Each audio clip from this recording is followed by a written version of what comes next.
Channel 5. From ABC, this is World News Tonight with Peter Jennings. Good evening. We're going to spend a good deal of time this evening reporting on money. Is there enough to provide Americans with adequate health care?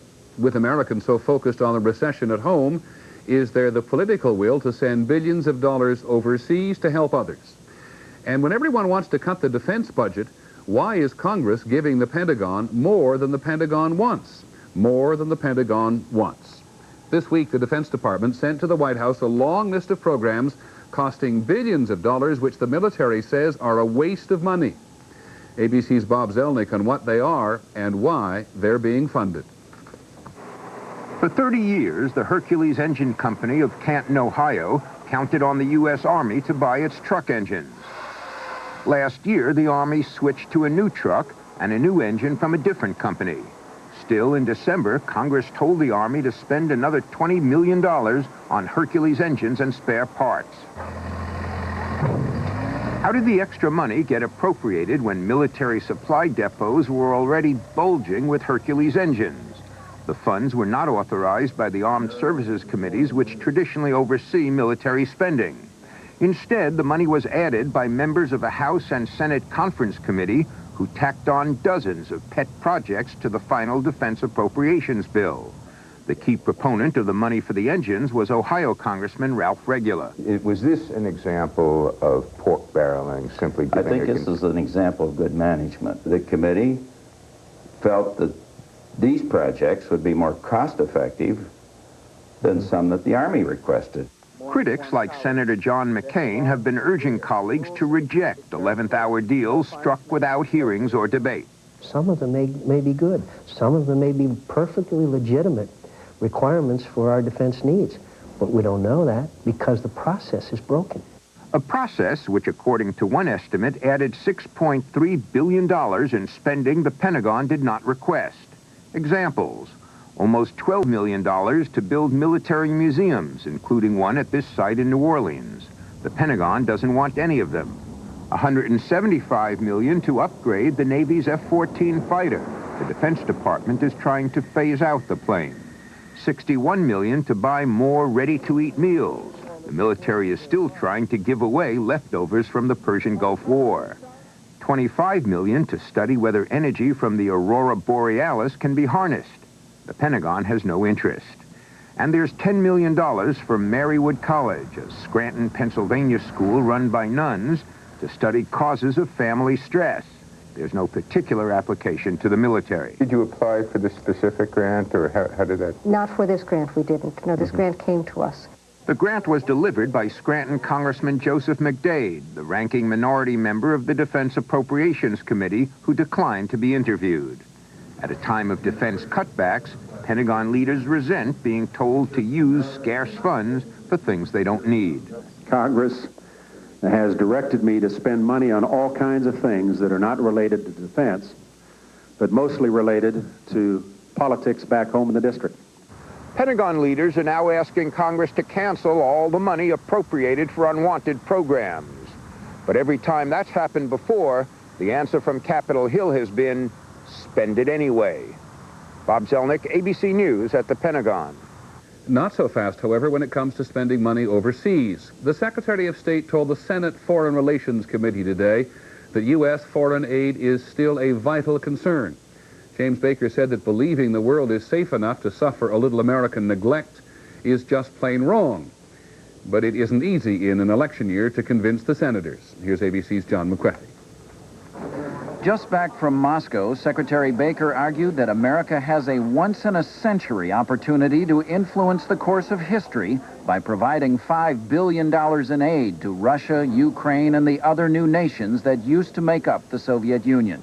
What Baker found was a Senate committee dominated by Democrats worried about what the voters would say and wanting to pin blame on the Republicans.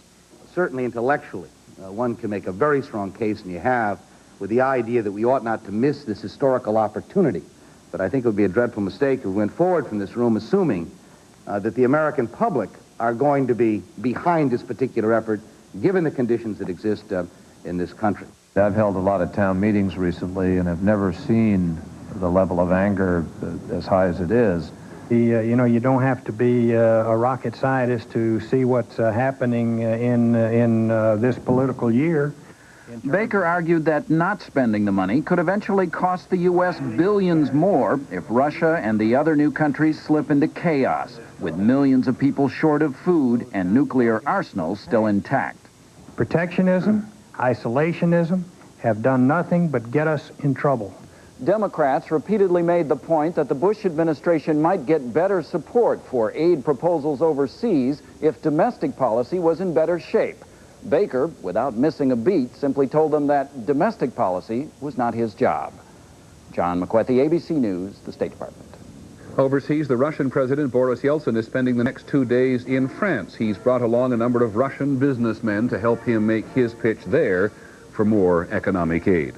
In Moscow, Mr. Yeltsin's advisors announced the government is taking a step back from its economic reform program. The government will reduce a new tax on some foods because of resistance to the enormous increase in prices. Inflation is now running at more than 300% since last month.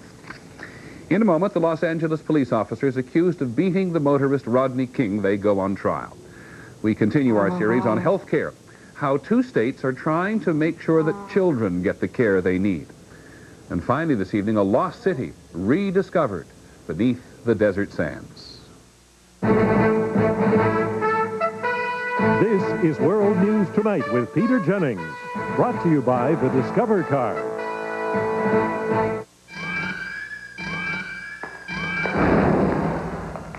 Evidently, some people have money to burn.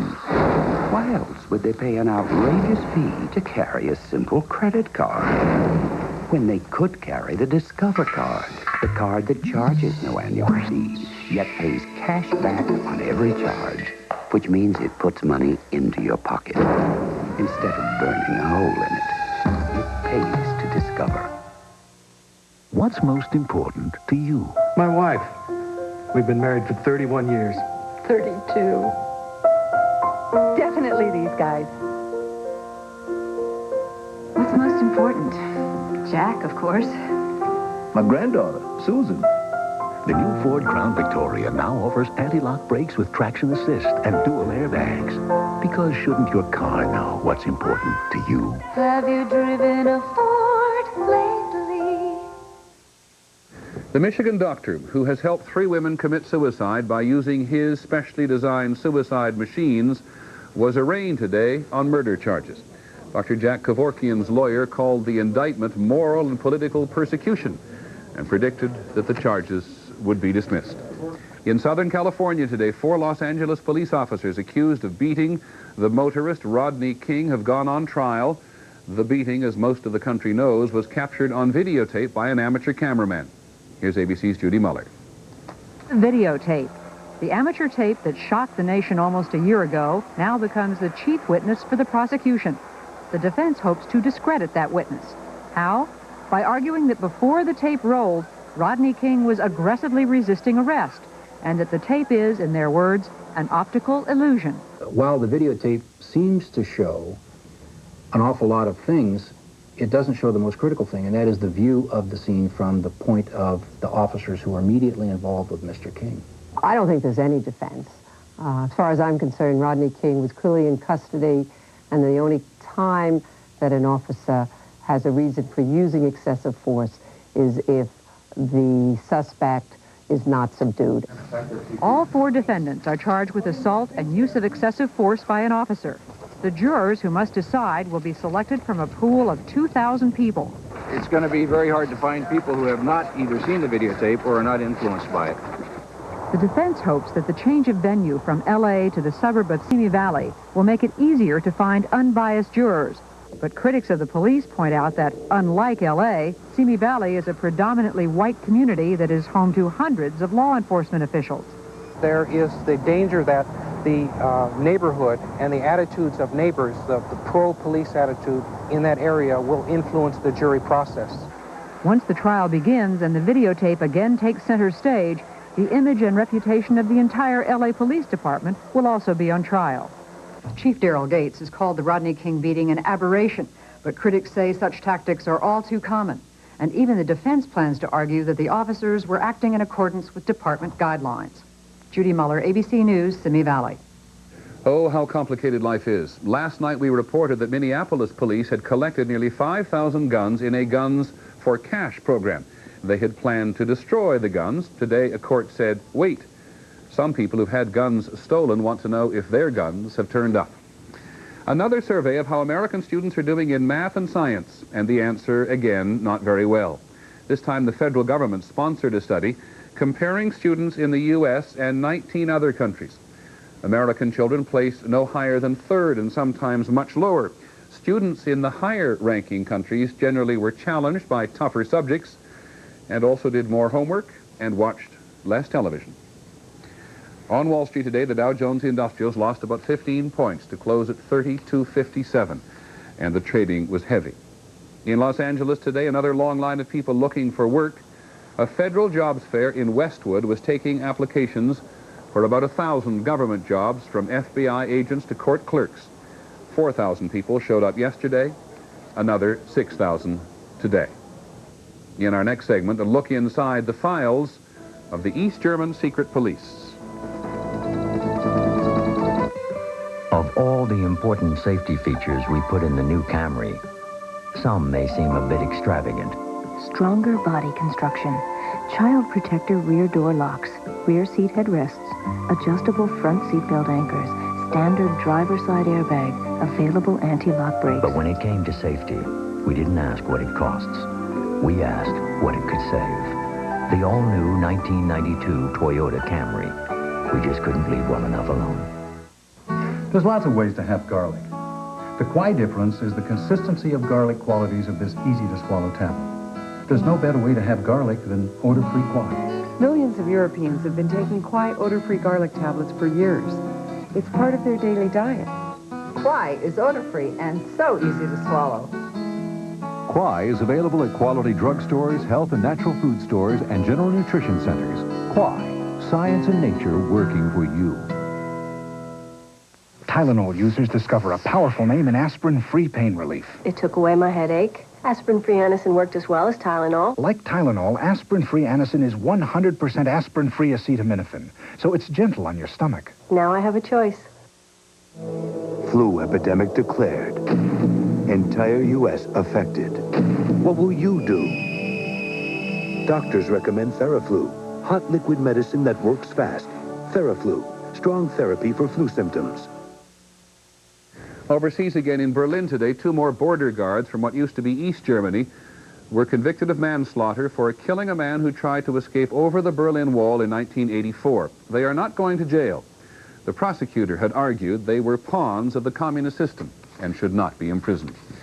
Well, with Germany now one nation, recalling that East Germany was such a closed system you could be shot just trying to leave is a strong reminder of how atrocious it was. An even stronger reminder lies in the files of the East German secret police.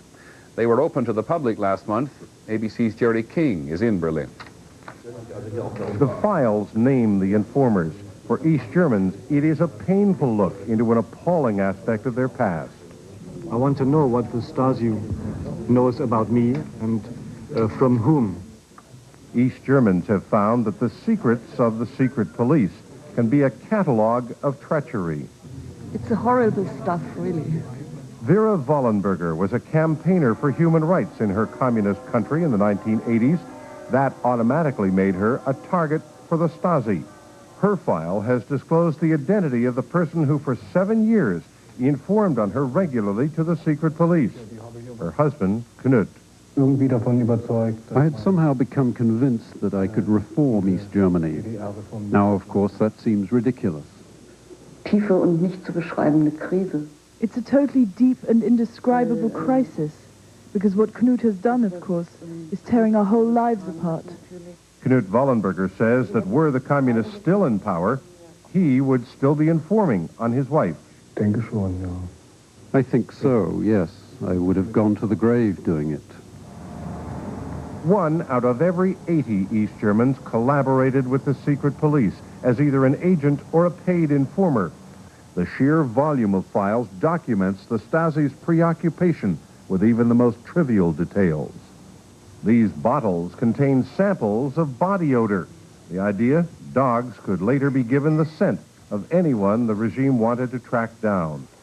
The information that the Stasi gathered was used not only against criminals and political opponents, it was a weapon designed to intimidate everyone. The Stasi had files on 1/3 of the East German population. Hans and Christel Neukirch would like to see their file to find out whose information sent Hans, a truck driver, to jail, and why his family was forced to move far away from their home near the West German border. The Neukirches had discussed the idea of leaving East Germany. Someone told that to the Stasi. The family thinks it was a close friend, perhaps even a relative. Why did they do it? For what? What advantages did they get? I want to know. Those were 4 years of our lives. Gone. In the past month, more than 300,000 East Germans have asked to see their files. So many that the latest applicants will have to wait until 1994 at least. What many Germans want is simply to confront their former tormentors. The rare occasions it has happened publicly have been charged with emotion. It's an incredible experience, this man said, to be in the same room with the people who have terrified me. For some, it's hard to go forward until they have dealt with the past. Vera Wallenberger's past has led her to seek a divorce. Her advice to other Germans, think twice before asking to see your Stasi file. It might be better not to know. Jerry King, ABC News, Berlin. Two other items overseas. In Northern Ireland, two men walked into a betting parlor in a Catholic neighborhood of Belfast and opened fire with machine guns. 5 people are dead, 9 badly wounded. A Protestant group claims responsibility. In Zurich, in Switzerland today, the government did close Needle Park. As we reported last night, the city had set aside the park for drug addicts, a place where they could get clean needles and medical advice. Addicts and dealers ended up coming from all over Europe. The park is closed, and the addicts are moving right across the street. When we come back, the American agenda, the crisis in health care, taking care of the children. I couldn't sleep at all last night. I was tossing and turning all night. Instead of tossing and turning, try Unisom. In medical tests, people fell asleep faster and slept better with Unisom than without. I was sleeping and sleeping all night. Take Unisom for faster, better sleep.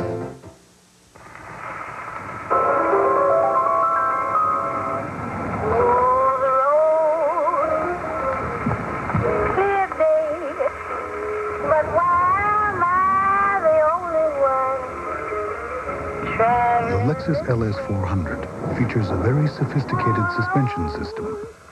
So while life may have its rough stretches, your ride through it won't. Where do you want to be in 30 years? Well, you know, we Cranfords are a feisty lot. My mother just celebrated her 97th birthday. I'm going on a photographic safari to Kenya. I want my grandchildren to see where I grew up. And I never miss bridge with the girls. I believe if you rest, you rust. So let's just make sure that my money keeps up with me. You can get there from here with Shearson Lehman Brothers. This is ordinary bulk fiber. It's full of grit. This is new Sunrise Smooth Metamucil. The grit is gone because it's triple ground for smoothness. This is ordinary fiber. The grit is definitely not gone. This is new Sunrise Smooth Metamucil, the best mixing, smoothest tasting natural fiber you can buy. The grit is gone. New Sunrise Smooth Metamucil. For regularity, nothing works better. And the grit is gone. On the American agenda tonight, we're going to continue our series on the crisis in health care. For 2 nights, we've examined the spiraling costs of medical care for those with and without coverage. Tonight, the focus is on providing health care to those who don't have any. President Bush has been adamant on one point. It is not the job of the federal government to provide health coverage for all Americans. Our report tonight is about 2 state governments which believe they must pay for more. Our agenda reporter is George Strait. Only one road goes into Elaine, Arkansas, and only one road goes out. The last doctor left here 4 months ago. Now most of the 846 residents have to travel 30 miles for medical care, but not the children. Can you point to where you hurt? The children get care at school, in a clinic funded by the state. Nurses take care of everything from minor ailments to diagnosing serious problems. Pam Lee plays basketball, but only in gym class. She wanted to try out for the school's team until the nurses found a heart murmur. I was frightened at first. I guess it was something I always had, but nobody never found it. A third of all children in Arkansas either have no money to pay a doctor or no doctor to go to. Every state has this problem, but 3 years ago, Arkansas became the first to fund clinics in schools. 18 schools have clinics now, and 23 are on the waiting list. We see them with red throats or red ears that need to be treated and never get treatment. And you see that chronically over and over. The clinics are staffed by nurses and are not elaborate, so a child can be treated for only $100 a year. In the long run, the program could even save money, because unlike the present system which treats children after they get sick, the emphasis here is on prevention. What a crazy system. Why not take care of children that have a need, rather than wait until they'll end up with some type of debilitating illness, unable to work, unemployed, and then what do we do? The program in Arkansas has been well received statewide, but it is incomplete. It can diagnose problems in children like Pam Lee, but it does not provide follow-up care. For Pam, that cost $1,000, and her family has no insurance to pay for it. But what if every child who goes to public school automatically qualifies for health insurance parents can't afford? Here in Daytona, Florida, families are getting that chance. If your parents are interested in this, they need to... Florida's public school children are being offered a unique federally subsidized insurance plan called Healthy Kids. Like 12,000 other children in the district, Heather Stone does not have health insurance. No conventional company will insure her family. She is asthmatic and has arthritis. Her brother is hyperactive, and her mother has cancer. Medicines and doctor visits for the kids alone cost $300 a month. Times, you know, when they need more than medical-wise than I can give them, and we put it off, you know, because we can't afford it. The Healthy Kids program, which will protect Heather and many of her classmates, works this way. The state of Florida contracts with a private insurance company to insure school children directly, not through their parents. Since children rarely get serious illnesses, the company can cover them at a lower cost. The premiums range from $60 a month to nothing. The government will subsidize the poorest families. Heather's premium will be only $3. If the program works in Daytona, officials plan to extend it statewide and cover uninsured parents as well. That potential is drawing the attention of President Bush's health advisors. This is a good idea. It's a new idea. It's innovative, and it holds lots of promise in terms of effective and efficient ways of getting insurance and care to people. Despite that promise, neither Healthy Kids nor the school clinic program in Arkansas can solve all of the problems of the uninsured. At best, it is first aid for an ailing healthcare system. Examples of how, in the absence of a national plan, the burden of caring for the neediest is shifting to the states. George Strait, ABC News, Daytona, Florida. Tomorrow night, what Americans actually expect of their health care system and how those very high expectations make health care reform more difficult. We'll have our final report this evening in a moment. Cutbacks continue. Recession. Politicians. Crime. Pollution. Daycare. Not having any time. Job insecurity. You never needed it more.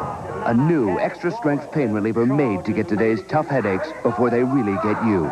1,000 milligrams, stomach guard, and the name Bayer.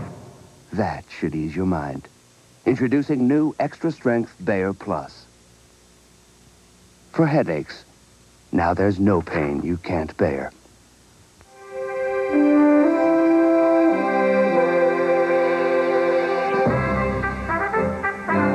With the introduction of the 1992 LeSabre, Buick's reputation continues to grow. And it pleases us that people are taking notice. Because LeSabre isn't just another fine motor car.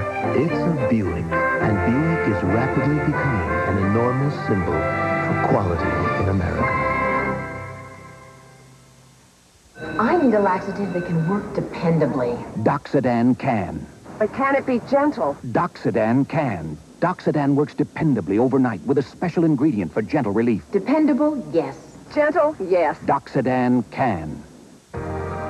Take a 3, 4, or 7-day fun ship vacation to the Bahamas, Caribbean, or Mexican Riviera on Carnival, the most popular cruise line in the world.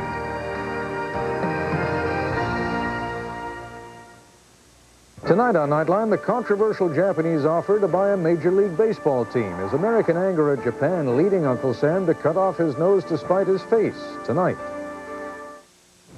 Finally this evening, the lost city beneath the desert. One of the most exciting archaeological finds now on the record. In the vast expanse of the Arabian Peninsula, the city of Ubar is slowly and painstakingly being dug out from beneath the sands of southern Oman. Ubar was once a place of fabulous wealth many centuries ago, now rediscovered through some very modern detective work. Here's ABC's Gary Shepard. The city of Ubar was mentioned prominently in the classic 1001 Arabian Nights and in the Koran, the sacred book of Islam, but the ruins had been lost for centuries. It was finally located with the help of space-age technology. On the next-to-last flight of the shuttle Challenger, scientists used special radar that penetrated beneath the sand to locate traces of ancient camel caravan routes in what is called the empty quarter of the Arabian Peninsula. The missing city had been placed in that general region on old maps, which identified it as Omanim Emporiu, but the information was too vague for explorers. Last year, an expedition headed by a Los Angeles lawyer and a documentary filmmaker went overland using information from the shuttle and photo satellites.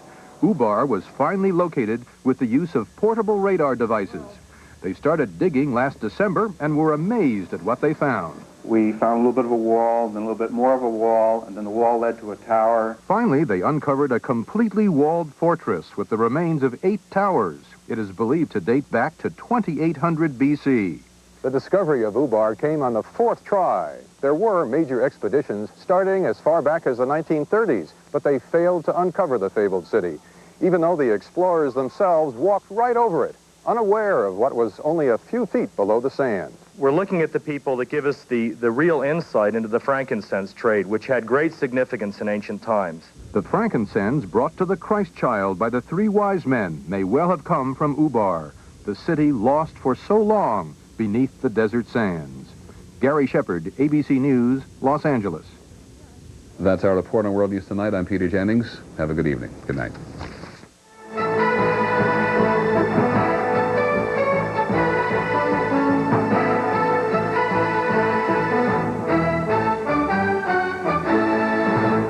This has been a presentation of ABC News. More Americans get their news from ABC News than from any other source. Wednesday, Sydney appeals to the judge. I'd like to take you to dinner. I'd really rather we didn't pursue this. You know, I like feistiness in a woman, up to a point. And the evidence is overwhelming. This evening has a magical feel for me. My trousers are getting tight. Civil Wars, Wednesday at 10, 9 Central. When you buy your waterbed from Big Sur, it's like buying directly from the factory, because Big Sur owns the factory. It's how we keep quality high and the prices so low. Imagine a complete solid wood waterbed for just $139.99 in your choice of sizes. This Shiloh waterbed with lots of storage space is only $159.99, or the Scottsdale with bookcase headboard and detailed mirror is just $175.99. Factory direct savings from Big Sur Waterbeds, 3715 Merle Hay Road at Douglas in Des Moines. Tonight, Sydney appeals to the judge. I'd like to take you to dinner. I'd really rather we didn't pursue this. You know, I like feistiness in a woman, up to a point. You go in there and lower the boom on this guy. I have to appear before judges who will resent me for going after one of their own. So what are you going to do? I almost couldn't make it tonight. You couldn't? I had a very violent gastric attack. Civil Wars.